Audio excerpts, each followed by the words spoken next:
Bismillahirrahmanirrahim. Assalamualaikum warahmatullahi wabarakatuh.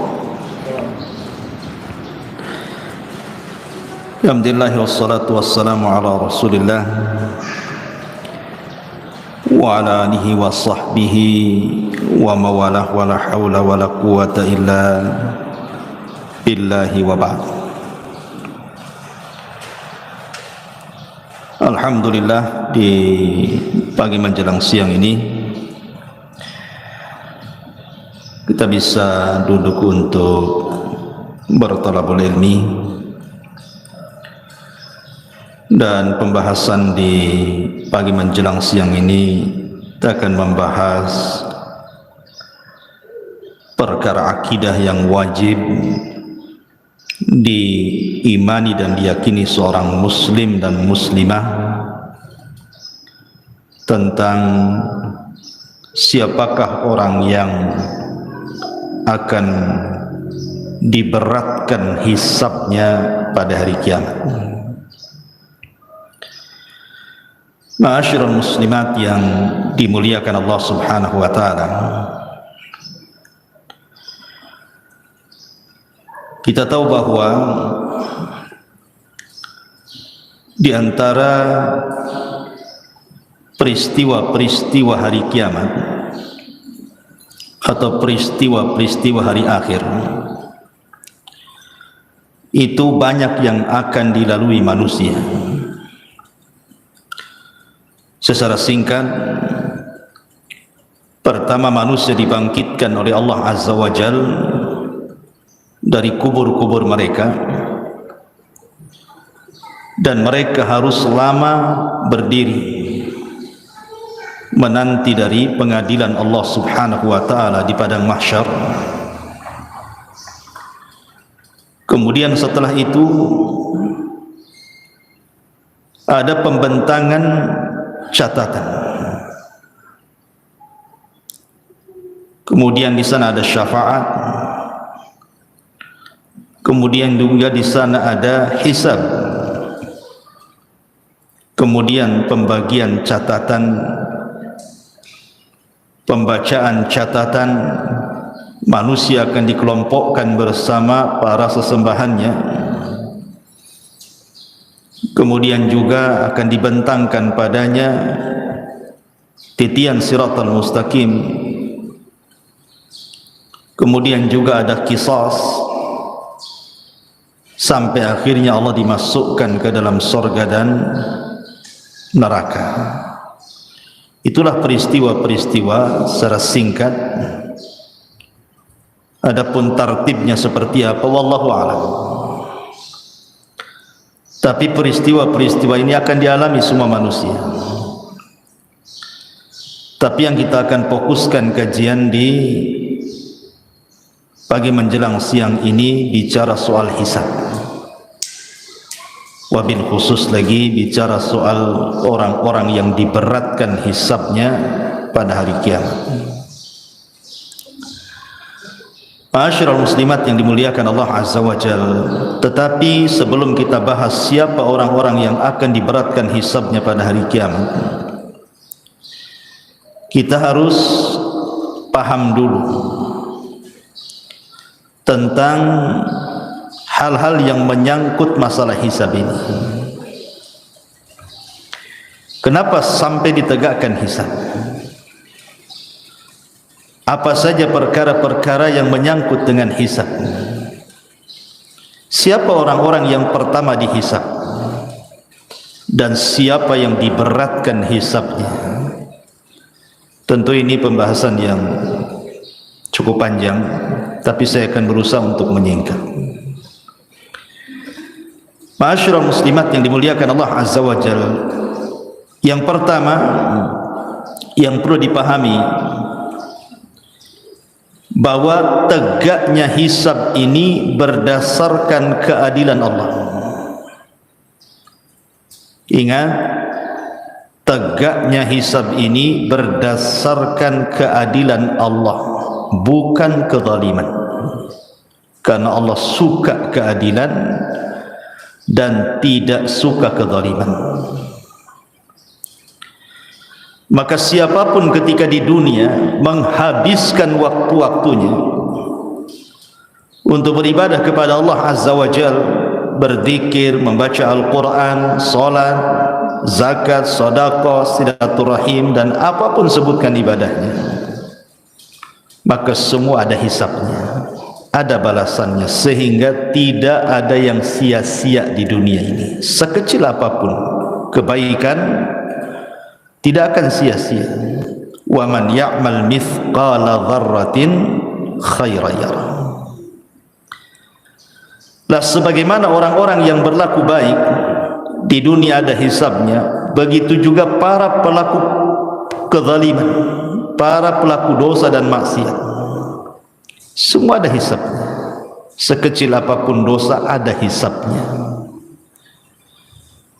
Sehingga jangan macam-macam dengan dosa, semua ada balasannya. Ketika Allah Subhanahu wa taala tidak membalas dia di dunia, ingat di sana ada balasan yang jauh lebih perit lagi. Karena Allah yang mengatakan wa man ya'mal mithqala dzarratin syarran yarah.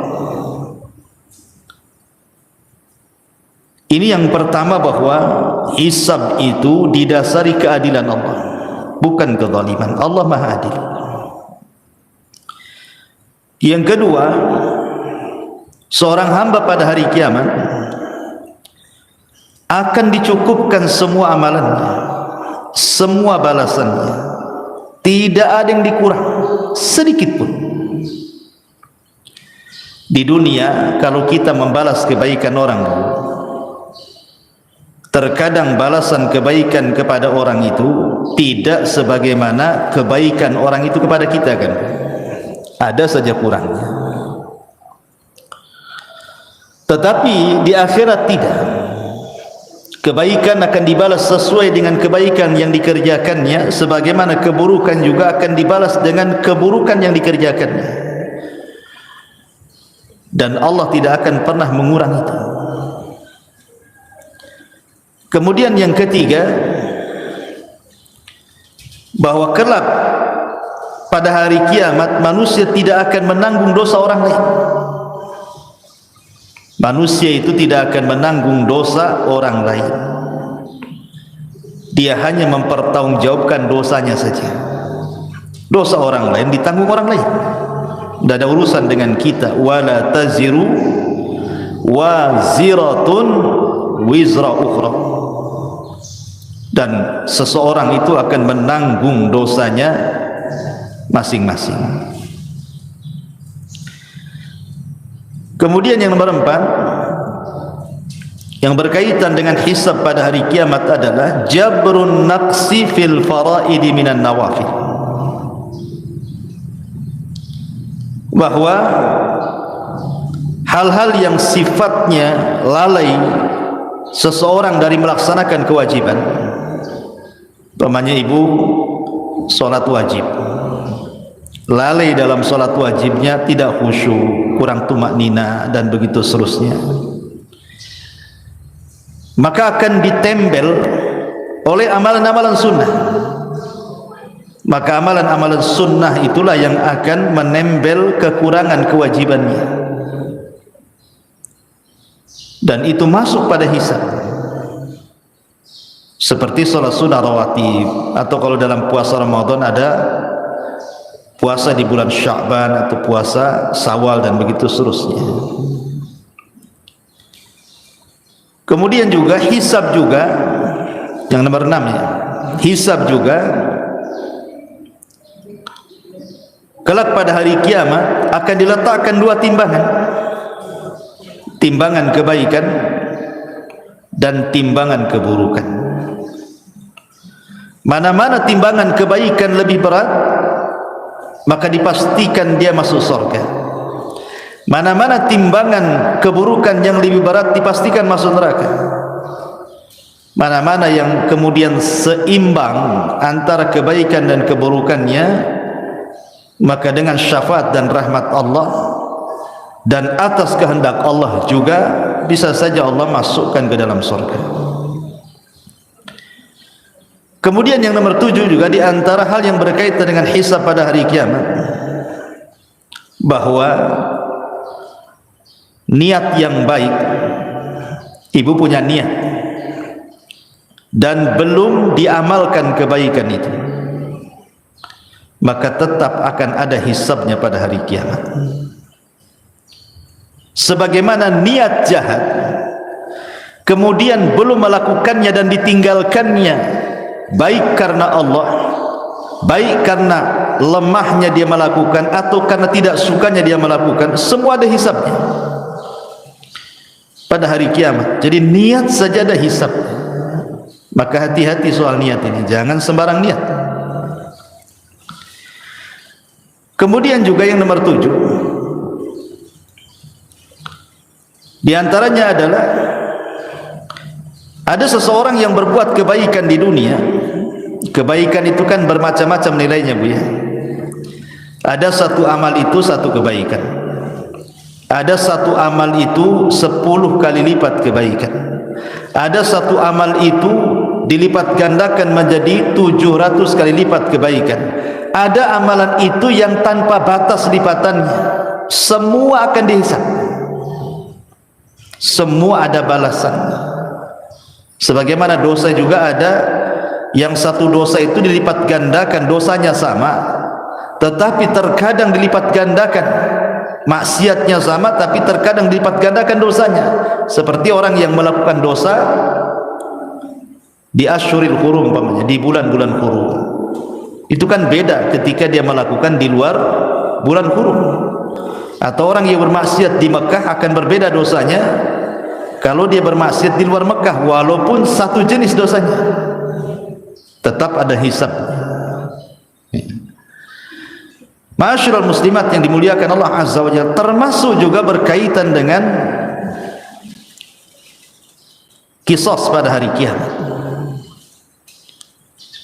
bahwa setiap kezaliman itu yang berkaitan dengan orang lain atau berkaitan kezaliman kepada binatang atau kezaliman kepada sesama manusia, semua ada hisabnya, ada qisasnya kelak pada hari kiamat. Sehingga jangan sembarang orang melakukan kezaliman. Termasuk juga bahwa amalan orang-orang kafir, mereka tidak ada timbangan, karena apa yang mau ditimbang amalannya hancur. Makanya ulama mengatakan orang yang tidak akan ditanya, tidak akan dihisab pada hari kiamat itu dua manusia. Dia tidak akan ditanya dan tidak akan dihisab. Pertama, para nabi. Para nabi tidak akan dihisab, mereka direct masuk surga. Yang kedua, orang-orang musyrik, orang-orang kafir, apa yang mau dihisab? Tidak ada amalan sedikit pun, direct masuk neraka. Ya. Ma'asyiral muslimat yang dimuliakan Allah Azza wa Jalla. Kemudian juga diantaranya termasuk juga yang berkaitan dengan hisab adalah as-sitru lil mustatir. Orang-orang yang akan ditutupi aibnya saat dihisab pada hari kiamat. Seperti orang yang suka menutup aibnya orang lain, maka Allah akan tutup aib dia pada hari hisab kelak pada hari kiamat. Dan begitu seterusnya. Dan banyak juga amalan-amalan yang lain yang berkaitan dengan hisab. Taib. Lalu siapa orang-orang yang pertama kali dihisab? Ada beberapa riwayat yang disebutkan oleh para ulama. Secara umum orang yang pertama kali dihisab adalah kaum muslimin, orang-orang Islam, umat Nabi sallallahu alaihi wasallam. Itulah umat yang pertama kali dihisab sebelum umat-umat yang lainnya. Dan ini keistimewaan umat Islam, umat Nabi sallallahu alaihi wasallam. Lah di antara umat Islam ini yang pertama kali dihisab adalah seorang sahabat Rasul, namanya Abdullah ibnu Abil Asad. Abdullah ibnu Abdil Asad. Itulah yang pertama kali dipanggil dihisab pada hari kiamat. Dan ini hisab kebaikan. Tetapi kalau hisab keburukan, yang pertama kali dipanggil saudaranya, namanya Al-Aswad ibnu Abdil Asad. Itu dua bersaudara, Bu. Yang pertama Abdullah ibnu Abdil Asad, dia sahabat Nabi masuk Islam. Saudaranya namanya Al-Aswad ibn Abdil Asad, ini kafir, musuh Islam. Inilah dua-duanya yang pertama kali dipanggil dari umat Islam. Adapun dalam riwayat yang lain disebutkan di antara orang-orang yang akan dipanggil pada hari kiamat adalah orang-orang yang suka memaafkan atau mudah memaafkan kepada orang lain. Sebagaimana hadis yang dikeluarkan Imam Ibnu Abi Hatim dan juga Imam Baihaqi dalam kitab Syu'abil Iman dari Al-Hasan, Nabi SAW bersabda, "Idza waqafal ibadu lil hisab yunadi munadi." Apabila hamba-hamba Allah diberdirikan untuk dihisab, dipanggillah oleh pemanggil, liyakum man ajruhu 'ala Allahi falyudkhilil jannah. Berdirilah orang-orang yang disembunyikan pahalanya oleh Allah, masukkan mereka ke dalam surga. Thumma nada munadin ats-tsani. Kemudian ada panggilan yang kedua, liyakum man ajruhu 'ala Allah. Maka hendaklah berdiri siapapun yang pahalanya disimpan oleh Allah. Qalu, mereka mengatakan, wa man dzalladzi ajruhu 'ala Allah. Siapa orang-orang yang disimpan pahalanya di hadapan Allah itu? Maka Rasul mengatakan, al-afuna 'anin nas, orang-orang yang mudah memaafkan kesalahan orang. Mudah sekali. Sesakit apapun dia menyakiti ibu itu, ibu mudah memaafkan. Walaupun ini kan, karena kenapa ini yang pertama kali dihisab juga? Karena sulit memaafkan orang itu. Memaafkan orang itu, jangankan memaafkan, minta maaf, tahu-tahu salah, jelas-jelas ibu salah tuh. Kan berat tuh minta maaf, padahal jelas-jelas ibu salah. Apalagi ibu di pihak yang benar, kemudian ibu disuruh memaafkan, kan lebih berat lagi. Makanya lihat bagaimana pahalanya luar biasa. Tergolong orang-orang yang di awal-awal dihisab pada hari kiamat, dipanggil dan dimasukkan ke dalam surga. Dan Allah katakan, faman afa wa aslaha fa ajruhu 'ala Allah. Siapa yang mudah memaafkan dan mengislah, maka pahalanya disimpan Allah Subhanahu wa taala. Kemudian juga di antara orang-orang yang pertama kali dihisab juga sebutkan dalam hadis adalah orang-orang yang senantiasa menjalankan salat. Awal ma yuhasabul abdu yaumal qiyamah salatu. Yang pertama kali dihisab adalah salatnya. Siapa yang baik salatnya, maka semua amalannya dianggap baik. Siapa yang buruk salatnya, maka semua amalannya dianggap buruk. Termasuk soal darah, pembunuhan. Itu juga awal mayuk do'anku yaumal qiyamah ad-dima. Awal yang pertama diputuskan pada hari kiamat adalah persoalan darah, pembunuhan. Masyarul muslimat yang dimuliakan Allah Azza wa Jalla, ini juga di antara orang-orang yang pertama kali dihisab pada hari kiamat. Baik, kita masuk pembahasan. Lalu siapa orang-orang yang diberatkan hisabnya pada hari kiamat itu? Siapa mereka? Aisyah Ummul Mukminin radhiyallahu anha, beliau pernah suatu ketika bertanya kepada Nabi sallallahu alaihi wasallam tentang ayat fasaufa yuhasabu hisaban yasira. Fasaufa yuhasabu hisaban yasir. Maka kelak ada orang-orang yang akan dihisab dengan hisab yang mudah. Maknanya di sana ada hisab yang sulit. Maka Nabi SAW ketika itu mengatakan, man usiba udzib, man usiba udzib, siapa yang dihisab secara detail oleh Allah Azza wa Jal pasti binasa dia. Siapa yang dihisab secara detail pasti binasa. Maksudnya apa? Ada sebuah hadis yang dikeluarkan oleh Abu Dzar Al-Ghifari radhiyallahu anhu, yang dikeluarkan Imam Muslim. Nabi SAW mengatakan, inni la a'lamu akhiru ahlil jannah duhulan. Aku paling tahu siapa orang yang paling akhir orang masuk surga. Maksudnya masuknya. Wa akhir ahlin nar khurujan minha, dan yang terakhir penduduk neraka yang keluar dari neraka. Siapa mereka? Rajulun yu'ta bihi yaumal qiyamah, seorang laki-laki akan didatangkan di hadapan Allah pada hari kiamat.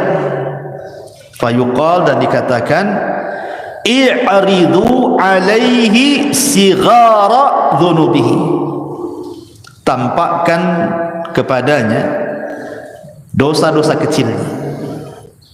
Dan dia sudah ketakutan karena disuruh ditampakkan dosa kecilnya, belum lagi dosa besarnya. Maka tiba-tiba kemudian setelah ditampakkan dosa-dosa kecilnya, kemudian Allah ampuni. Kemudian dia pun meminta untuk ditampakkan dosa-dosa besarnya, karena melihat dosa kecilnya diampuni, apalagi dosa besar, menurutnya dia begitu. Tapi dalam hadis, warfa'u anhu kibaraha, dan angkat dosa-dosa besarnya. Fatu'radu alaihi sigharu dhunubihi, maka ditampakkan padanya dosa-dosa kecilnya. Fayuqal, maka dikatakan, amilta yauma kadza wa kadza wa kadza wa kadza, apakah engkau melakukan ini wa amilta yauma kadza wa kadza kadza wa kadza, dan engkau juga mengamalkan pada waktu hari ini itu dan lain sebagainya. Maka orang ini mengatakan, na'am ya,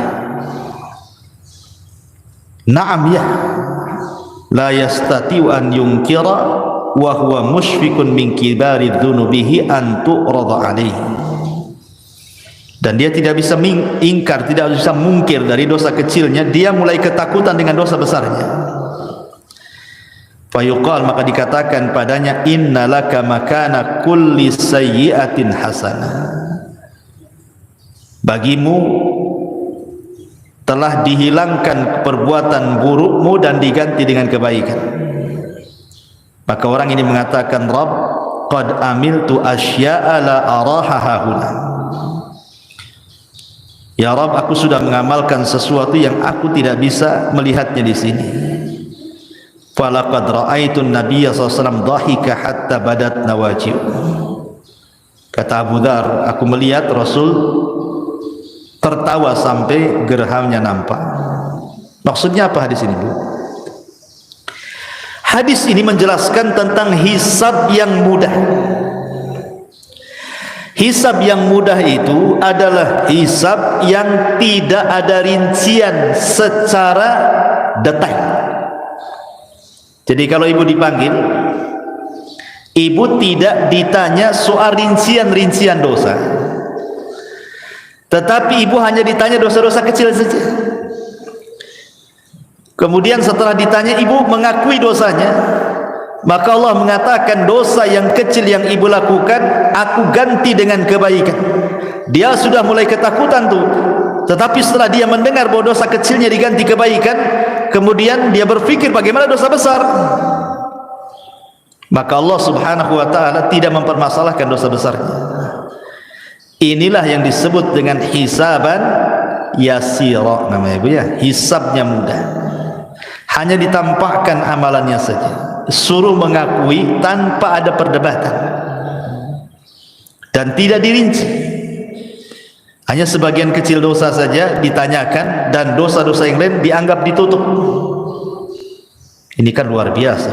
Inilah disebut hisaban yasira, namanya, hisabnya mudah.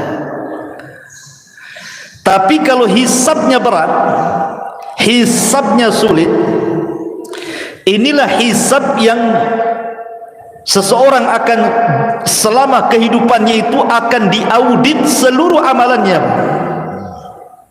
akan diaudit seluruh amalannya itu, yang kecil sampai yang kecil sekali, yang nampak, yang tidak tampak, yang badan, yang hati, semua akan dirinci, tidak ada yang terlewat sedikit. Ini namanya hisab yang berat, itu namanya. Betul-betul ditanyakan semuanya. Tidak ada yang kecil, tidak ada yang besar, semua akan ditanyakan. Dan ini adalah hisab yang sangat berat. Hisab kalau sudah seperti ini berat sekali. Jangankan ibu ya, di akhirat, andai seseorang itu terkena kriminal lah di dunia, tangkap sama polisi, diperiksa sama polisi. Kadang-kadang polisi ini nanya dari pagi sampai malam tuh. Ada yang 100 soalan, ada yang 200 soalan, sampai ngaku, sampai panas keringat dingin tuh. Dan kita tahu polisi punya trik tuh, supaya dia ngaku tuh. Itu di dunia, keringat dingin dibuatnya kita. Jadi apalagi hisabnya Allah. Hisabnya Allah bukan kayak polisi. Hisabnya Allah itu sangat detail. Kita di hadapan orang bisa berbohong, bisa berdusta gitu ya, pura-pura jadi psikopat gitu ya, pura-pura gila depan orang. Depan Allah tak bisa main pura-pura gila. Semua akan ditanya sedetail-detailnya. Ini yang bahaya. Kalau tidak ada yang tersisa dari yang besar sampai yang kecil, yang tampak atau yang tersembunyi dalam hati, semua disingkap oleh Allah. Inilah yang disebut dengan hisaban asira, hisab yang sangat berat, melelahkan, sangat sulit. Yang terkadang terjadi munaqashah di sini, terjadi perdebatan antara orang yang dihisab dengan Allah Subhanahu wa taala yang menghisabnya. Terkadang dia mengingkari, tapi pada hari kiamat tidak bisa orang mengingkari apa yang sudah dilakukannya. Kenapa? Karena lisan dikunci, tangan pula yang bicara, kaki pula yang jadi saksi. Yauma nakhtimu ala afwahihim wa tukallimuna aydihim wa tashhadu arjuluhum bima kanu ya'malun. Kunci, lisan terkunci, tangan bicara, kaki pula jadi saksi. Bukan hanya tangan bicara, kulit bicara. Siapa manusia yang badannya tidak ada kulitnya? Enggak ada kecuali kulit. Semua manusia itu dari ujung kepala sampai kaki ada kulitnya. Artinya bahwa tidak ada satupun tempat di badan kecuali kulit tahu perbuatan yang dilakukannya. Ketika kulit ini menjadi saksi di hadapan Allah Azza wa Jalla, badan protes kepada kulit, lima syahidtum alaina. Hei kulit, kenapa engkau bersaksi untuk badanmu sendiri? Kulit mengatakan, antakan Allah, Allah yang buat aku bicara, katanya. Semana pula Allah yang buat aku bicara? Lihat, tidak ada sekecil apapun kecuali akan dihisab. Ini berat sekali, melelahkan. Ma'asyiral muslimat yang dimuliakan Allah Azza wa Jalla. Lalu apa saja yang berhubungan dengan hisab-hisab yang berat ini? Yang pertama, berhubungan dengan dosa yang berkaitan dengan hamba. Ini akan berat. Berat sekali hisabnya. Jangan pernah melakukan dosa yang ada hubungannya dengan hamba. Saya analogikan begini saja, Bu ya. Ibu punya hutang ke 100 orang. Sudah jatuh temponya, tak dibayar. Dicarilah ibu ke 100 orang itu di dunia. Kira-kira ibu mau sembunyi di mana tuh? 100 orang nyari ibu. Masing-masing orang yang ibu hutangi itu nyuruh debt collector. Preman-preman pula yang disuruh. Apa ibu nggak debar-debar tuh, Bu? Mau nyembunyi di mana? Di kolong ranjang? Nggak bisa. Terpaksa lah ibu keluar dari batang. Itu baru dicari 100 orang tuh. Ibu sudah kebingungan tuh, mau kemana nih, mau kemana? Nggak selamat saya. Itu di dunia tuh, kalau kita berbuat dosa kepada manusia, pinjam utang 100 orang nggak dibayar, dicari oleh 100 orang, udah kebingungan. Jangan sampai di akhirat, Bu, ibu dicari oleh manusia banyak. Si Anu pernah digibahi, nyari ibu. Si Anu pernah dilecehkan kehormatannya oleh ibu, nyari juga ibu. Si Anu pernah diledeki, si Anu pernah dipukul, si Anu pernah diejek, si Anu, Masya Allah. Coba bayangkan, kalau ibu menggibah satu orang, mungkin dia aja yang nyari ibu. Tapi kalau ibu buat gibah nasional, satu Indonesia nyari ibu nanti.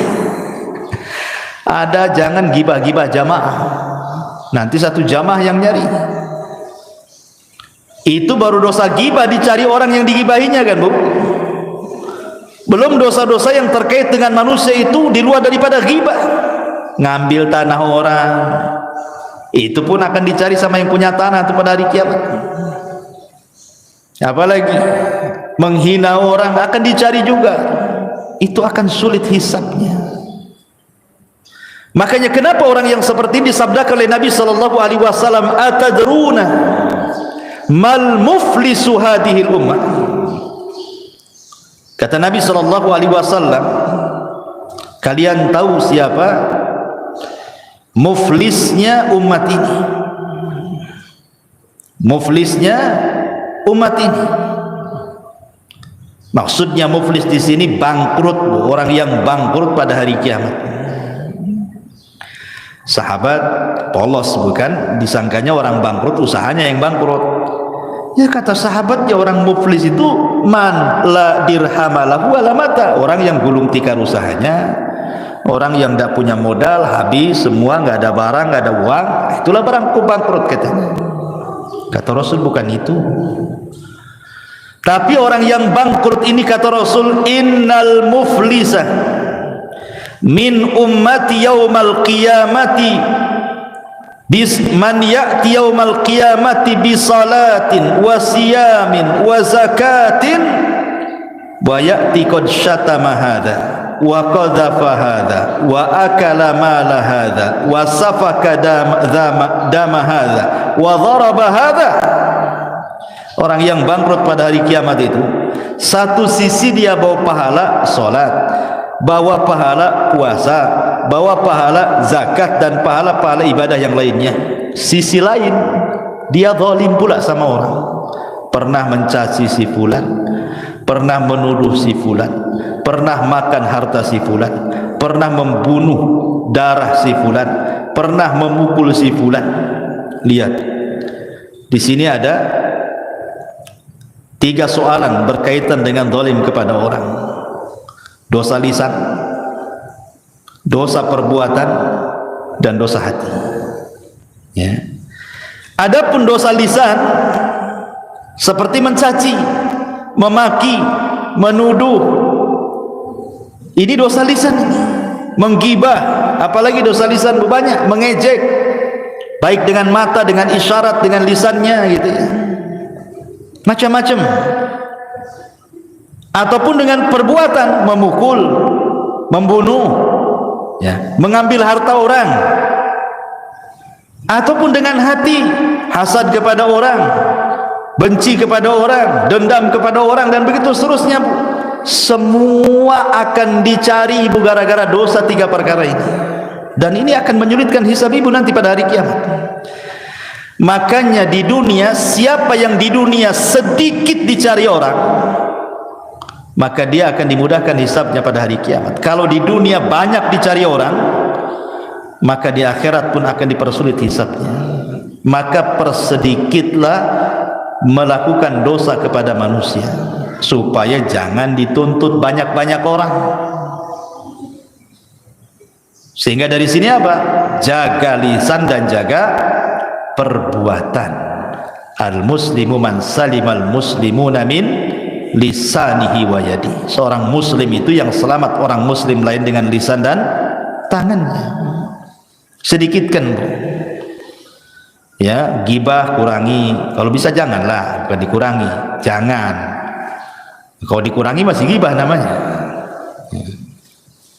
Hal-hal yang seperti itu. Kemudian hal-hal yang menjurus kepada dosa orang. Kurangi komentari orang.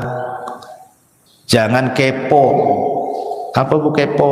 Kepolisi, tanya-tanya. Ya, kepo itu bahasa Cina tuh, bahasa apa? Ya kepo lah kan, orang jalan mungkin tak lurus jalannya, pincang. Kok gitu jalannya katanya? Ngapain ibu tanya? Urusan dia lah jalannya kayak gitu. Ya nampak orang jalan gemuk itu kan. Tak pandai dayat orang itu katanya. Lah, tak pandai pula dayat sama orang. Pakaian tak cocok dengan kulit. Cemana kulit hitam pakaian merah kurang. Jadi merah hitam lah, orang merah putih harusnya katanya. Subhanallah, kok kepo gini orang nih kan. Itu kurangi dosa-dosa kayak gini nih. Memang dia nggak dengar ucapan ibu, tapi nanti pada hari kiamat nyari ibu loh. Dulu kok yang ngomong aku hitam merah kan gitu ya. Dulu kok yang bilang aku pincang lari-lari gitu. Semua akan ditanya, kurangilah kepo-kepo tuh. Itu urusan dengan orang tuh. Itu kan dicari orang nanti. Siapapun semakin banyak yang nyari orang karena perbuatan orang ini kepada orang lain, oh itu makin sulit tuh hisabnya. Maka berhenti, stop, jangan melakukan dosa pada manusia. Ya. Ini yang pertama. Yang kedua, persoalan keikhlasan. Persoalan keikhlasan. Usahakan dalam beramal itu jangan sampai diberikan kepada selain Allah Azza wa Jalla. Karena ada orang-orang yang nampaknya berbuat baik, harusnya dia dapat hisab yang mudah, atau boleh jadi tidak dihisab. Rupanya dia pula hisabnya sulit. Ketika dia beramal kebaikan diniatkan bukan karena Allah. Dalam sebuah hadis Nabi SAW mengatakan, awal ma yuqda anhu awal man tusyu'ira bihi yaumal qiyamah. Orang yang pertama kali disentuh pada hari kiamat adalah 3 manusia. Siapa 3 manusia ini? Pertama orang pakar Quran, yang kedua pakar sedekah, yang ketiga pakar jihad. Dohirnya kan bagus Bu ya. Pakar Quran bagus, sedekah bagus, jihad bagus, bagus tiga-tiganya. Masalahnya tiga-tiganya beramal untuk selain Allah. Nanti akan dipanggil tuh pada hari kiamat. Tampakkan amalannya. Betul kau itu yang baca Quran tuh, khusyuk-khusyuk tuh. Betul ya Rabb, itu saya. Apa maksudmu tuh? Aku baca Quran karenamu ya Rabb. Kata Allah, kadzabta, dusta kau. Kau ini baca Quran biar orang mengatakan kau seorang qori saja, ya kan? Kau ahli sedekah juga mengatakan ditampakkan amalnya. Terus siapa tuh yang bersedekah atau bolak-balik ke dual ilmi itu masih uang sedekah tuh? Itu aku itu. Apa yang maksudkan kau di situ? Oh iya, aku bersedekah karenamu ya Rabb. Allah mengatakan kadzabta, dusta kamu. Kau bersedekah biar disebut dermawan aja.